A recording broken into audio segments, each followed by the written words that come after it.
story is less than 50 years old. It's about a planet that must be saved. That world is an unpeaceful world, it's an unjust world, it's an unsafe world. Is it naive to say that we need to build a clean, green world? Greenpeace has been in the forefront of the ecological fight for the last 40 years and become one of the loudest and most feared voices of this threatened world. Although powerful now, at the start it was just a small group of people with long hair. We started out as a bunch of hippies, you know, and we were a bunch of hippies for a long time. From the beginning, they adopted a method. Greenpeace action isn't to put up a banner and to say, look at the logo. It's to say, look what's happening here. You haven't seen it up until now. Direct action and shocking images. This method was key to their success. Greenpeace has had an exceptional destiny. Its story has followed the progress in the ecology movement and the crises. But the initial inspiration remains. My mother used to joke about the chutzpah of believing that 3 or 4 people sitting around a kitchen table could change the world. And yet, we did change the world.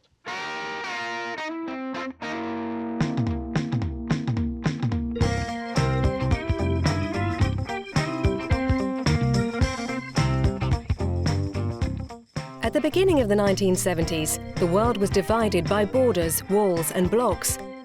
The communist bloc in the east and the capitalist bloc in the west.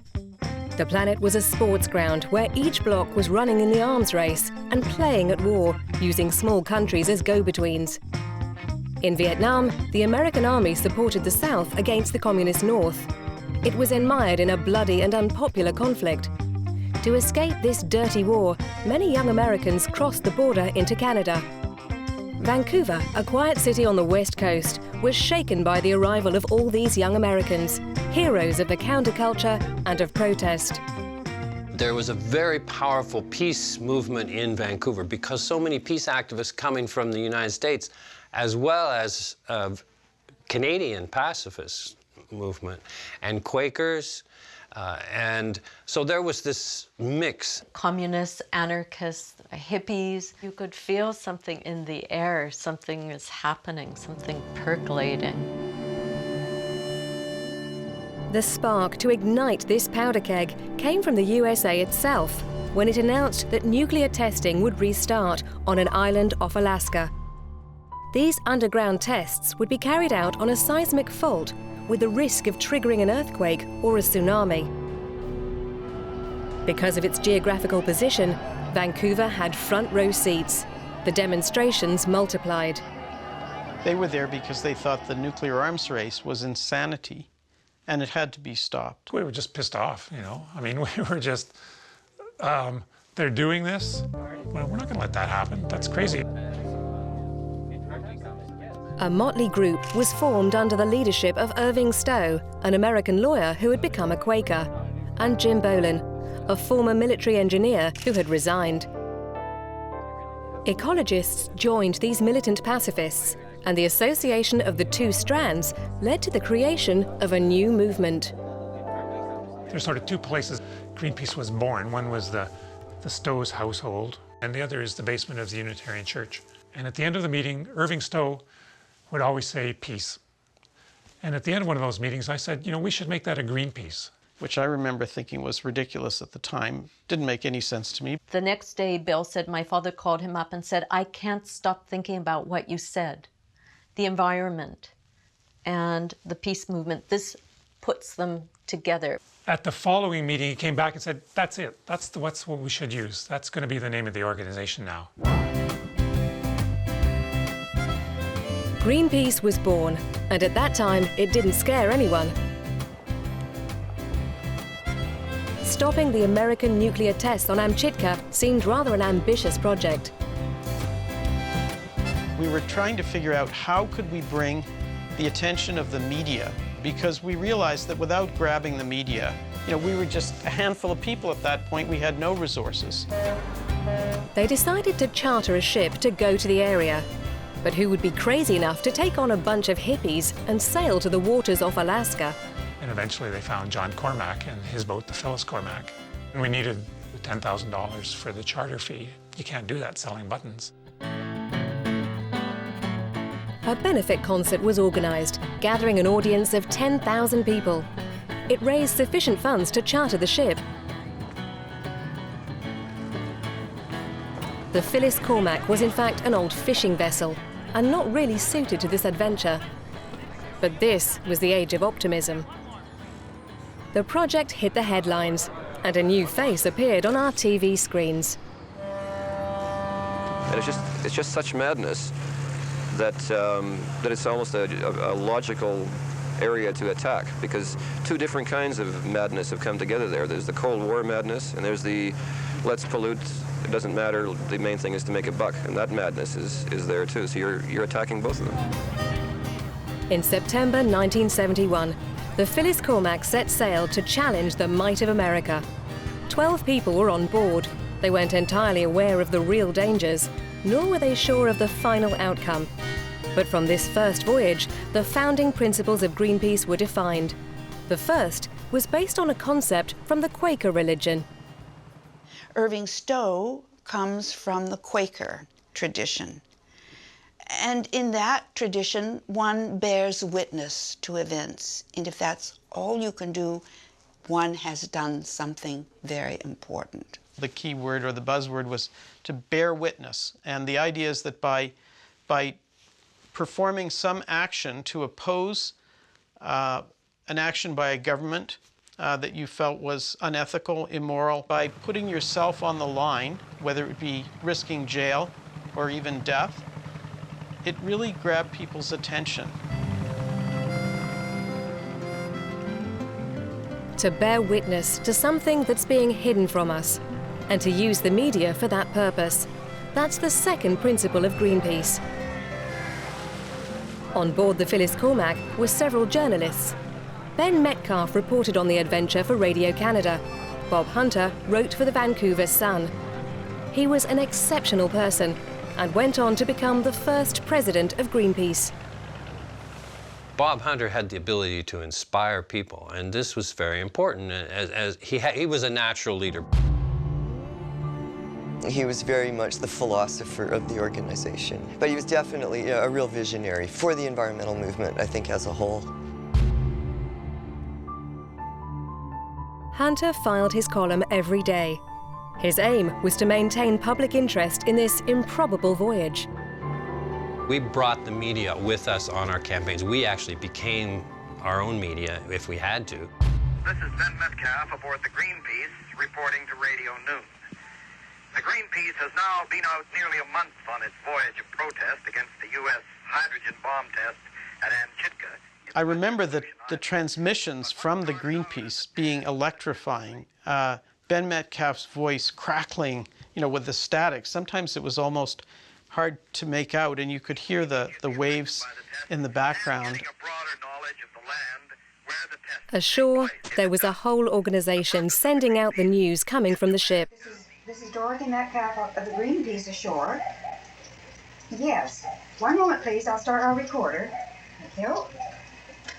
I designed my own job, knowing how news moves, what the media needs, and I made a list of all the radio stations in Vancouver, plus the news agencies, both national and international. Yes.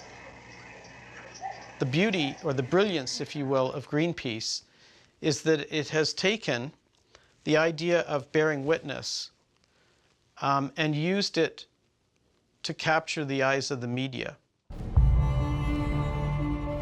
But the Americans postponed the date of the nuclear test. Doubts started to emerge. Should we go on? Should we go back? What's the weather going to be like? Can we survive out there? How is this going to play in the media? What's the important thing for the world to know? In the Gulf of Alaska, the sea became rougher as the storms broke.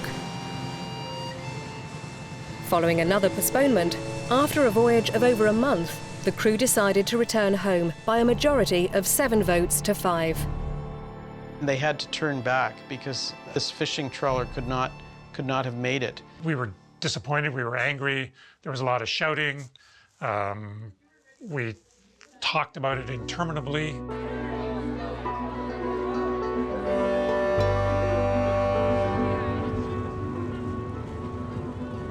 They returned to port after 45 days at sea. Behind the smiles, there was bitterness, the feeling of failure. Jim Bolin even suggested dissolving the movement. Bob Hunter dissuaded him. They had succeeded in creating a media event. The Greenpeace method had been defined. And they were soon proved right. The USA did indeed detonate their bomb in November 1971. It was supposed to be followed by 5 more tests. But Nixon decided to stop the campaign. Greenpeace's fight was to continue. It didn't focus only on the American neighbour, but the world in its entirety. Ecology looks at the Earth as a whole, a world without borders. That was another of Greenpeace's founding principles, and completely new at the time.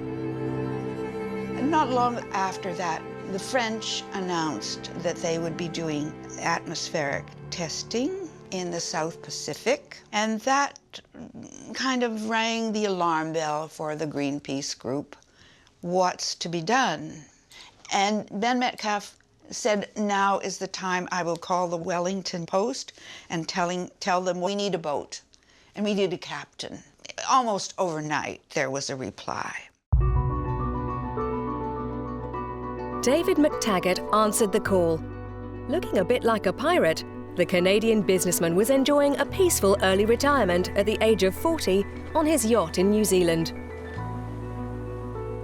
He saw on the map this prohibited zone around the atoll of Mururoa in international waters where a government was saying, you can't go as a sailor. That just made him angry. It just made him angry. It offended his sense of liberty. So that is actually what drove him to say, yeah, I'll take on this mission. Bring them to their knees. We can bomb the world to pieces. Now, he actually sailed this tiny little boat into this nuclear weapons test zone, not knowing if the bomb was going to go off or not, and challenged one of the biggest military forces on the planet. McTaggart reached the Mururoa Atoll after sailing 4,700 kilometers.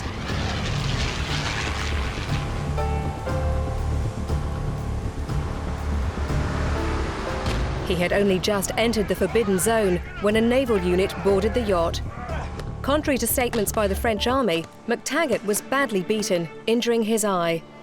These photos taken by a crew member were widely disseminated. They made McTaggart famous around the world.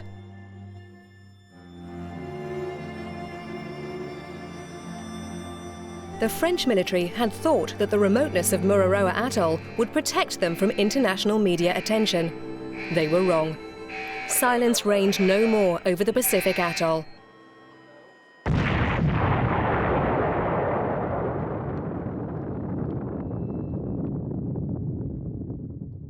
One year later, France decided to stop atmospheric nuclear testing.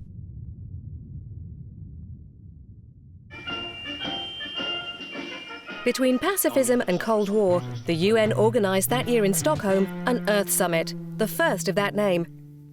Delegates from about 100 countries debated pollution, this massive pollution caused by post-war industrialisation. Under the slogan, "Only One Earth," the concept of pollution beyond borders emerged. It was the central idea of the environmental movement, going against the world's paranoid ideas at the time.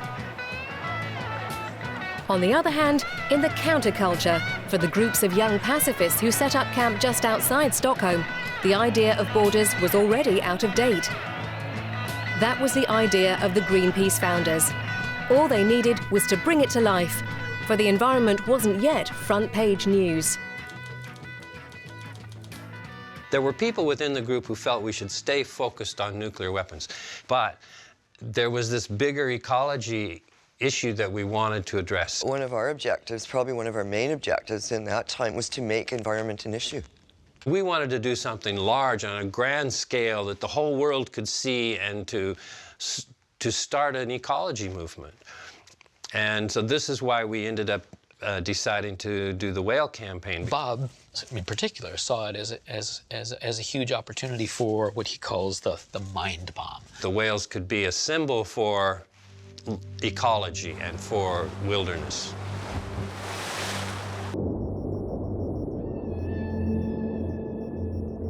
Since the 19th century, whales had been mercilessly slaughtered. In spite of repeated appeals for a moratorium on hunting, the whaling nations, led by Japan, Russia, Iceland and Norway, continued the massacre and killed up to 100,000 whales each year. A subscription provided funding for the expedition, and the Phyllis Cormac set sail again, this time with thousands of people to see it off.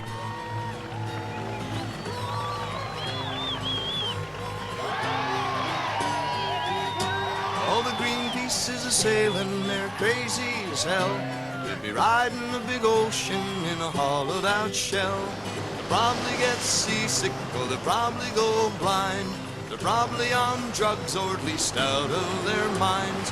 What is a whale but a Greenpeace wasn't yet a well-known organisation, but the crew was already becoming international. We have two things. One of them is that we'd like to point out to everybody that we're not just a Canadian boat with a Canadian crew, that we are in fact an international crew flying under a United Nations flag. And we have people here from all over the world who can speak a bunch of different languages. And one of the languages we're learning to speak here is whale. It took 2 months of hunting before the Soviet whaling ships were finally spotted. There were 3 ships in the fleet, 1 factory ship and 2 harpoon ships.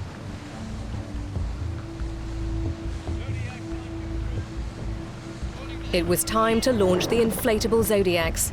The Zodiac, a new ingredient, completed the Greenpeace method. It's a floating slaughterhouse for whales. Terrible, it's stench, it's horrible. There's a big pipe coming out of the side of this boat. Blood is just pouring out of this pipe. And the smell, you can smell it from a long way away. It looked like a death scene. Greenpeace's idea was simple: to get between the whale and the harpooner to prevent the latter from firing.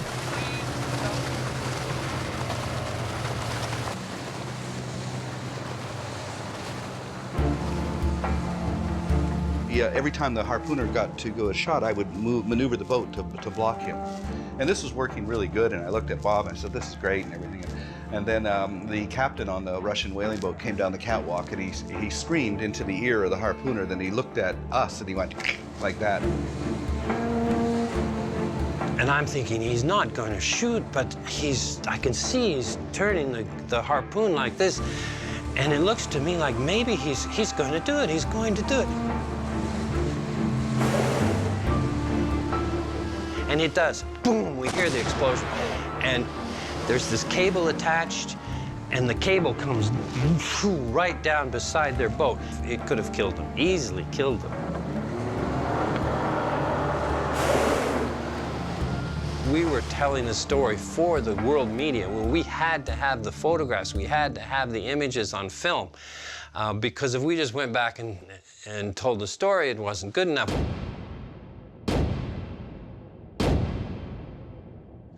A boat in front of a harpoon to save a whale. And that simple image just declared, in a single shot, you got it. And, are you with the harpooner? Are you with the whale? Which side are you on? And it drew a black and white line between 2 possibilities, and it forced you to choose.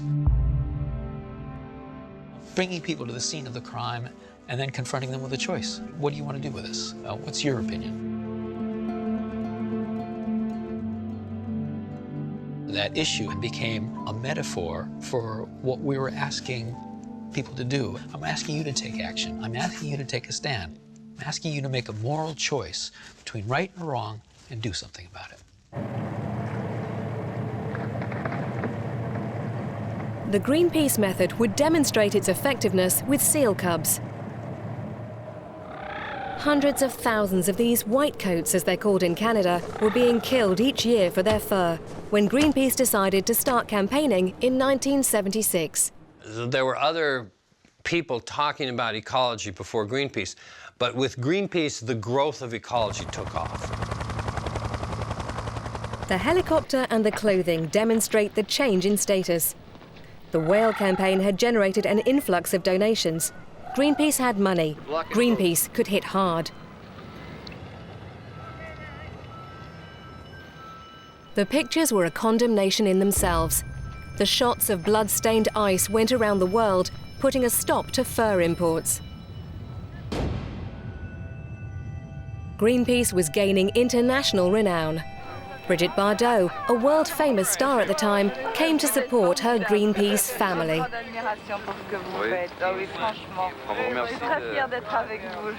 am the same family. You want me like your sister? Orange overalls were now in fashion. We brought attention to ecology, but we also brought attention to ourselves. And so now Greenpeace was famous. The main difficulty we had is that Greenpeace groups began to spring up everywhere all over the world. We'd get a letter with a stamp on it saying, "Greetings from Greenpeace Boston." And everybody would go, "Hey, yeah, we got Greenpeace in Boston." So it was growth, and it was growth like mushrooms after the rain. It was a mess, let's be honest. It was somewhat inevitable because it was a time of absolutely extraordinary creativity. There was an old ship in the London docks that was about to be scrapped. The Sir William Hardy became the Rainbow Warrior, a beautiful name for a ship that would meet a tragic end. The name was suggested by Bob Hunter, who quietly withdrew to allow an old acquaintance to take the helm in Greenpeace. Now we have to pull all this together.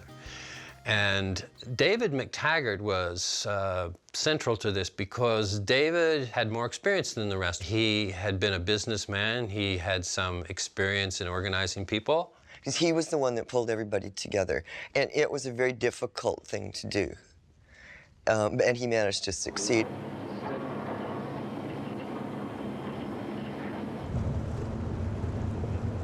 Yes, the answer is yes. You are under arrest.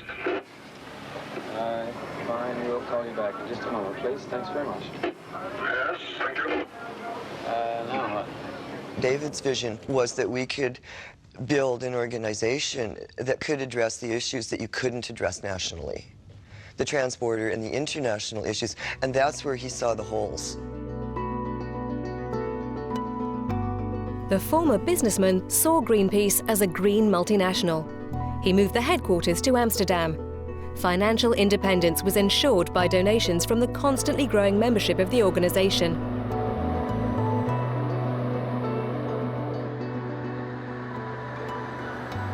For McTaggart, who came into ecology via the Mururoa Atoll, nuclear testing remained a priority. And the treatment of waste from nuclear power plants allowed Greenpeace to reveal another scandal. None of the European states with a nuclear industry at the time bothered about the waste. They chucked it overboard 500 kilometers off the coast of Spain. This is, hard to believe today. There were barrels of radioactive waste being dumped overboard, 55-gallon drum. That's it. Radioactive waste. It was happening in front of our noses, not far from the coast of Spain. No one saw it or wanted to see it. After following the ships that were doing the dirty work, they brought out the Zodiacs. Then a strange sort of ballet started. It was all captured on film.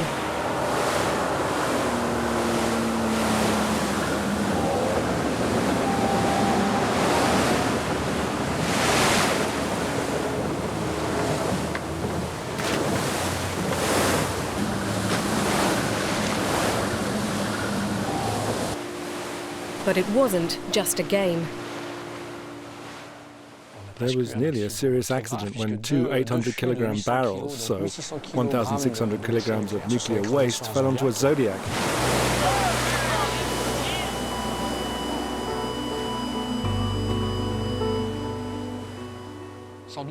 I must have had a premonition. I pressed the burst button and I got the whole sequence with the barrels. The photo went all around the world and was published hundreds of times. The connection between the action, the taking of the photo, and the result of the campaign in less than 6 months was spectacular. 6 months later, the London Convention adopted a moratorium on the dumping of nuclear waste at sea.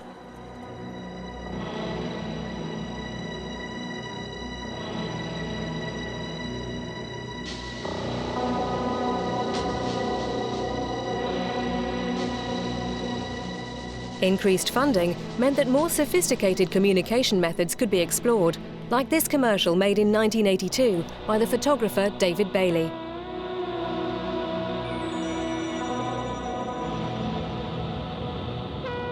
The nuclear industry was in their sights.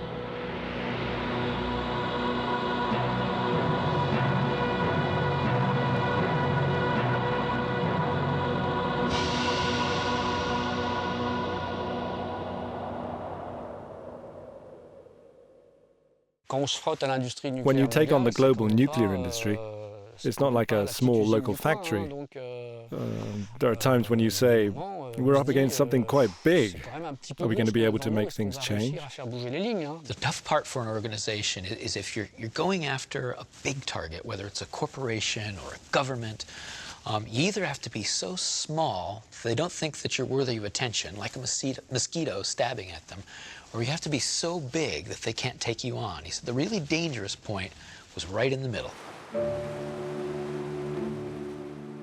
In the summer of 1985, Greenpeace was sailing in this in-between area, neither too small nor big enough, subject to every paranoia. And when the Rainbow Warrior arrived in Auckland for another anti-nuclear campaign, no one could have imagined that the elements of the drama were already in place.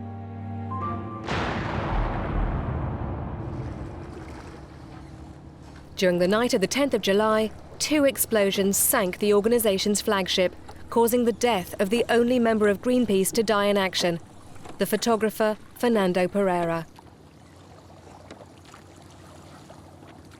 I think that was the day we grew up. That day when the Rainbow Warrior was sunk and Fernando died. That would be the day we stopped being teenagers and became adults. The trauma of becoming a target and knowing they had been infiltrated was enormous. The CIA, the KGB, the British Secret Services. Everything seemed improbable, but possible. In the end, the investigation proved that French Secret Services were responsible. Greenpeace was in the firing line and had no choice but to grow up. That was a phenomenally difficult time. I mean, both because of what happened, and how it changed the organization. It was the Ministry of Defense that changed Greenpeace into the world's leading environmental protection organization.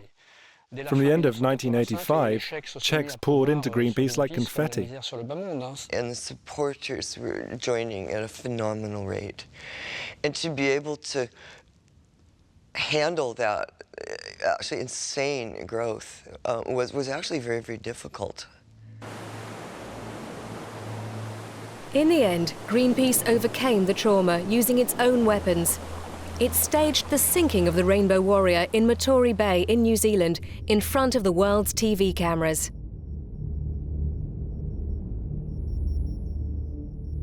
With over 1 million members, Greenpeace needed to remobilize around an ambitious project.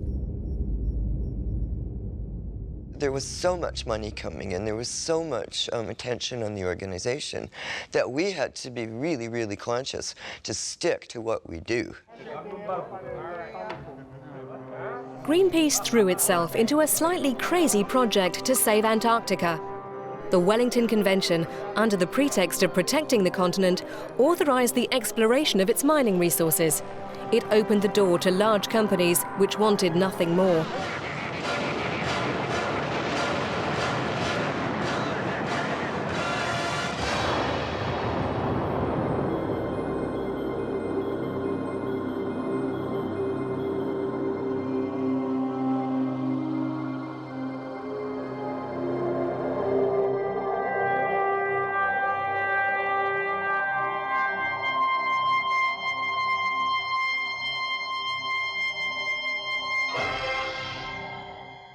If we couldn't set aside this one place in the world from exploitation, how on earth could we save the rest of the planet?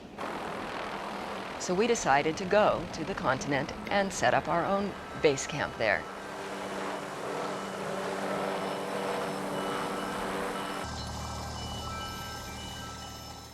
It put us in the place where we could really know what we were talking about. There wasn't any way that we could be patronised by government. You could turn up and personally say, what you're saying is not true. Last week I saw it differently. The construction of a base not only demonstrated the organisation's logistical capacity and its financial strength, above all, it meant that it had to be invited to international discussions. The Antarctica campaign underlined the change in Greenpeace's strategy, even its culture. The organisation started working behind the scenes in lobbying, very different from the usual direct action.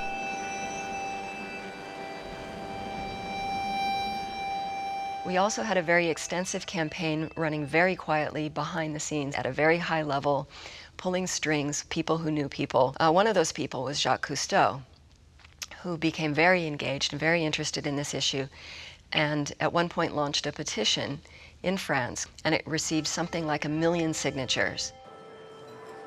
Ironically, it was the political situation in France that helped Greenpeace. Michel Rocard had just been appointed as Prime Minister. One of his tasks was to repair the damage caused by the sinking of the Rainbow Warrior. Michel Rocard phoned me and said, "Bryce, we have to remove the stain on our national honour. We should never have done a thing like that. Come and help me set up a very strong environmental policy." And we particularly focused on the Pacific. What could we do for the environment of the South Pacific? Well, I'll never forget, in 1989, I got a call from the person who we worked with in the Cousteau Foundation. He called me up and said, "Kelly, France is going to abandon the Minerals Treaty and is going to go for environmental protection instead." And I said, "Uh-huh. Yeah, okay, it sounds like a good thing." And he said, "Kelly, we've just won the campaign." Having one country decide to abandon it was a huge thing. And then when we got Australia to do the same thing very shortly after that it was now just a matter of time. The first two dominoes had fallen, and that there would be a chain reaction, and the rest would start to fall after that, which is exactly what happened. Antarctica was saved. Under the Madrid Treaty in 1991, the continent became a natural reserve. All mining activity was banned for a period of 50 years. Greenpeace, which had invested huge sums in this adventure, could savour its victory. But this success had a downside. Since it was obtained through working behind the scenes, it was pretty much invisible. The organisation gained little benefit.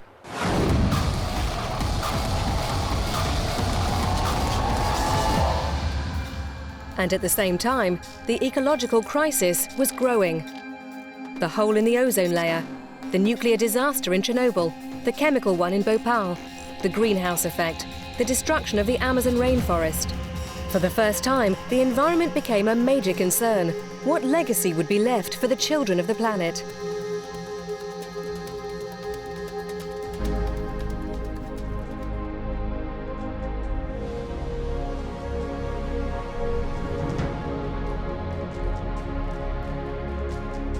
"20 years after Stockholm, a second Earth Summit was organised in Rio. This time, because of the crisis, the heads of state and government came. It was the largest gathering of world leaders in history. For the first time, a declaration put development together with environmental protection. A climate change convention confirmed the need to reduce greenhouse gas emissions. Outside the official summit, 17,000 people attended different forums organised by representatives of 1,500 NGOs. The environment was becoming a political and social issue. Greenpeace could celebrate that, but the organisation was swamped in the crowd. Its message was becoming diluted and commonplace. There was an identity crisis and a financial one. Having been close to 5 million in 1990, membership was falling. Greenpeace needed to get back to its old image and its traditional methods. In 1995, it had just that opportunity. Since the 1970s and the rise in oil prices, the North Sea had become a vast field of oil platforms that had sprouted like weeds. But the platforms were getting old. How could they be disposed of? Shell was the first company to face the problem, and they had a very simple answer. They would send them to the bottom of the sea. The oil companies intended to dump into the environment facilities that were a size comparable to the Eiffel Tower. Waste going into the sea, the prospect of direct confrontation, it was too good an opportunity. Greenpeace once more launched the Zodiacs. A fierce battle began to occupy the Brent Spar platform.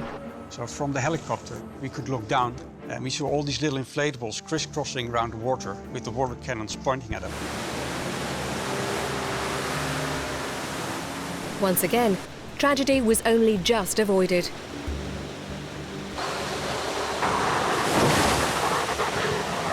And I think both me and Elle realized at that moment that there were crew on board of the ships that wouldn't have a problem killing us.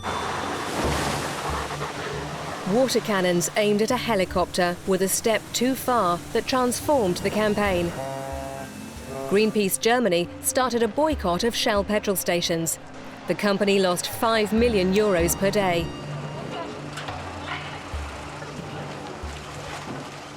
Finally, after a trial of strength lasting 6 weeks, Shell gave in. The platform would be towed to Norway. Greenpeace had won, but this victory was marred by one error. The amount of oil left on the platform was less than the figures Greenpeace had given to the press. And there was a mistake in the sampling. The sampling was not adequately supervised. We honestly went out and said, we have made an error. We've made a sampling error. But the fact remains that chemicals or not, had there been absolutely no chemicals on the Brent Spar, we would have opposed it being dumped. It didn't matter that Greenpeace was right about the principle. Its credibility was seriously harmed. But events quickly gave it an opportunity to bounce back. France is going to restart nuclear testing. After wide consultation, I've taken this decision because I consider it necessary to the superior interests of our nation. Jacques Chirac's announcement of more French nuclear tests in the Pacific opened a new chapter in the war that had opposed Greenpeace and France for nearly 25 years.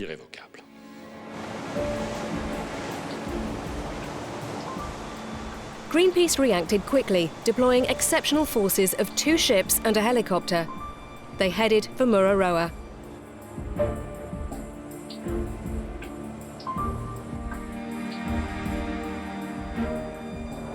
The first aim, to gain media coverage of the event, was quickly achieved.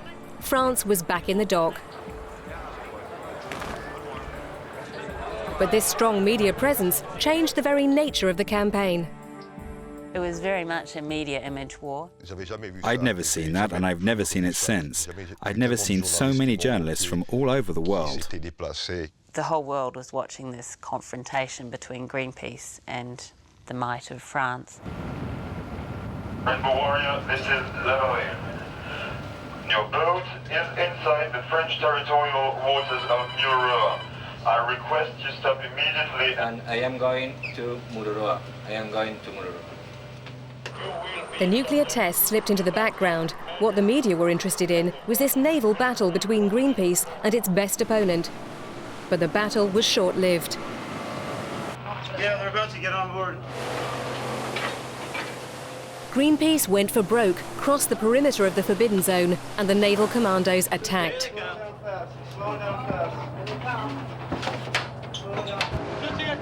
In 2 hours, Greenpeace lost its 2 ships and also the battle for pictures. It was the French Navy's video footage that showed the assault to the whole world. Greenpeace's footage couldn't be sent out. These are the last pictures that were shot. This is Rainbow Warrior. The French commandos have cut the main terminal, the main MSA terminal communication.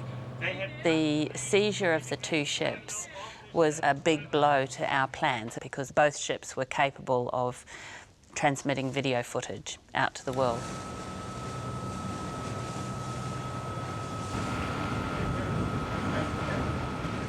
So in the sense that it didn't follow our plans, it was a failure. Certainly Greenpeace made mistakes, either through excessive arrogance sometimes or through naivety. So yes, we've seen a lot of backlashes. As soon as the naval battle was over, the media quickly left and France continued its underground blasting. Even though Jacques Chirac ratified the nuclear test ban treaty the following year, the doubtful effectiveness of the operation and the confiscation of equipment for several months led Greenpeace to reconsider its method of action in a rapidly changing world.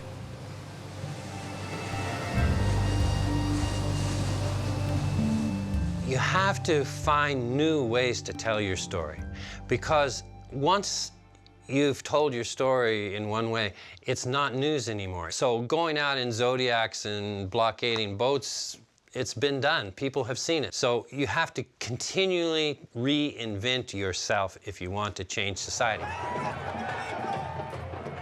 The World Trade Organization's summit in Seattle should have marked the advent of trade globalization. Instead, it revealed strong resistance to liberal globalization. The ultra-globalist movements occupied the streets, captured people's attention, and focused anger.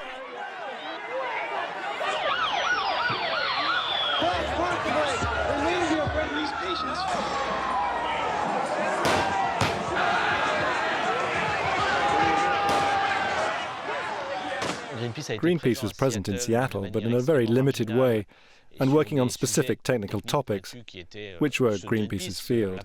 The place of the environment in international trade, but it didn't establish itself in the movement at that time. Where is our constitutional rights? Give me my constitutional rights, and you have them too. We don't. Nobody does. Go home. Go home. Go home. Unexpected violence broke out in Seattle, and the usual benchmarks were shattered. Ecology had to be integrated into the movements in international trade, in the same way as other non-market values, such as human rights or fundamental rights of workers. Ecology could no longer be defined as the protection of resources. It also had to include the sharing of resources, taking into account the need of southern countries for development.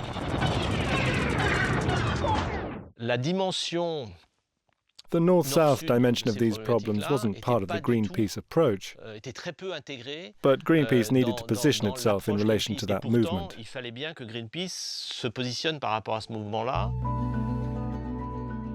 Greenpeace opened new offices in continental China, India, Africa, and South America, and changed its line of attack. For example, in the Gulf of Guinea. This wasn't a protest to protect a threatened species. It was highlighting new fishing practices that were endangering the economic balance in the region rather than the ecological balance. To limit the pressure of fishing around Europe, we sent our boats to fish off the coast of Africa with cooperation agreements with Morocco and Senegal, etc. And the direct effect was that pressure on fishing increased locally, meaning that small traditional fisheries were unable to be fished anymore. So a number of traditional fishermen had to give up their job. As they had boats, but they couldn't fish anymore, they became traffickers for migrants going to the Canaries. So it all comes full circle. Here they mass-produce genes. It could be electronic circuits or toys. There's pollution in China since it became the world's low-cost manufacturer. There's deforestation in South America or in Africa since they became suppliers of raw materials. In addition to condemning the scandal, Greenpeace transformed itself. It integrated the understanding of economic systems into its search for solutions. Symbolic of this evolution was the choice of the new executive director. Hello, my name is Kumi Naidu. I'm from South Africa. Part of the problem the world faces at the moment is that we do not respond to global challenges in an interconnected way. You can't talk about environmental justice if you don't talk about economic justice, because environmental justice is impacted by the kind of economic practice that there is in the economy. For example, in South America, rainforests and other natural landscapes are destroyed every day to make room for genetically engineered monocultures and pasture. At the same time, the genetic engineering lobby claims genetically engineered crops can help to reduce world hunger. Genetic engineering is not the answer.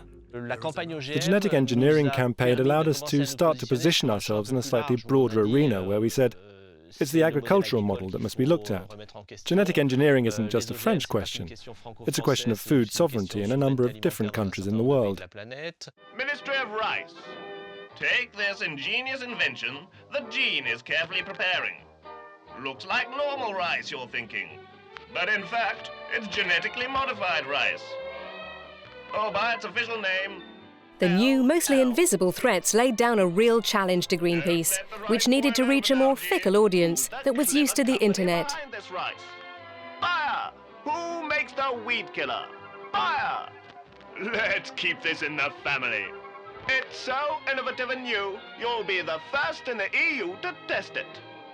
How do we take those same things that we did in the era of television and recreate them in a way that works in social media? And looking at these things and going, all right, now how do we make a mind bomb out of this? You'll have heard about climate change. The new means of communication were a formidable tool in refining the strategy to increase pressure on the industrial sector by choosing a high-profile company. Greenpeace is an organisation with limited resources. But the organisations we attack have unlimited resources.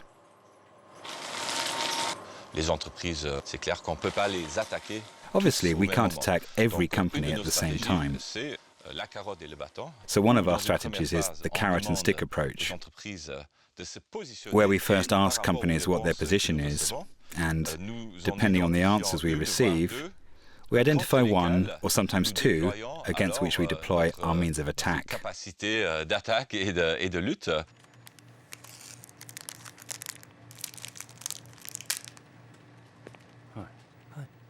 The impact of this campaign against Nestlé's use of palm oil, which encourages deforestation, was astonishing. It was viewed 1.5 million times in 2 months on the internet and forced Nestlé to stop using palm oil.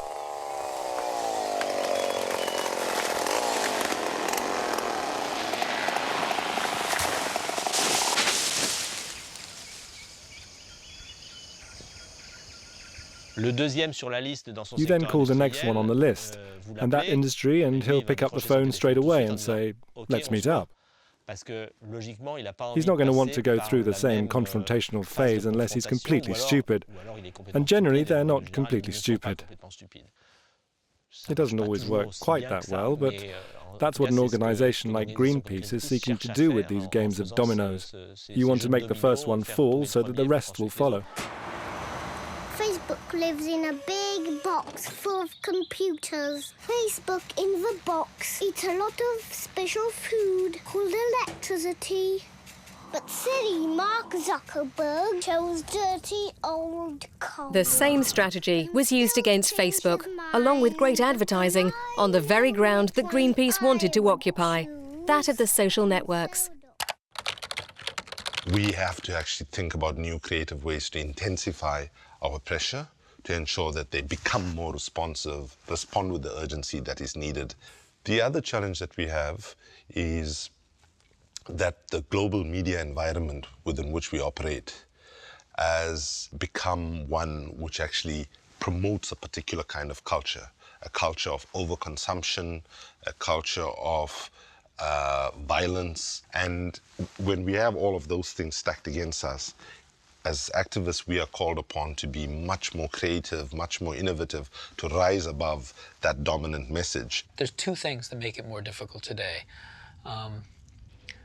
People's media attention has been fragmented by the number of sources for media that they can get, and the complexity of, in particular, the issue of climate change, where it's such a slow force The challenge we have with climate change is because it's happening over time, it is much harder to show a camera and people to understand it immediately.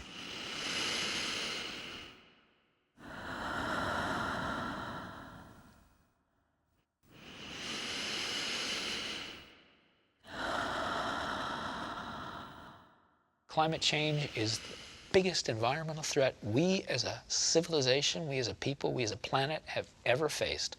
And if we don't address it, that's it, game over.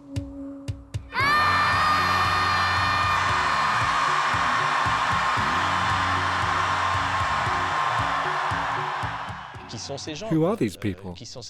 Who are these people that appear to be on another layer of interpellation? And it's exactly that. Greenpeace is the independent organization which is on a layer of governance that doesn't really exist. This is a funny phenomena about Greenpeace, is that when you look back, it seems an obvious thing to do. When you start out, it looks impossible. Everybody says you're crazy, you're nuts, you can't do that. And then when you look back, it looks inevitable. I was 23 when that happened.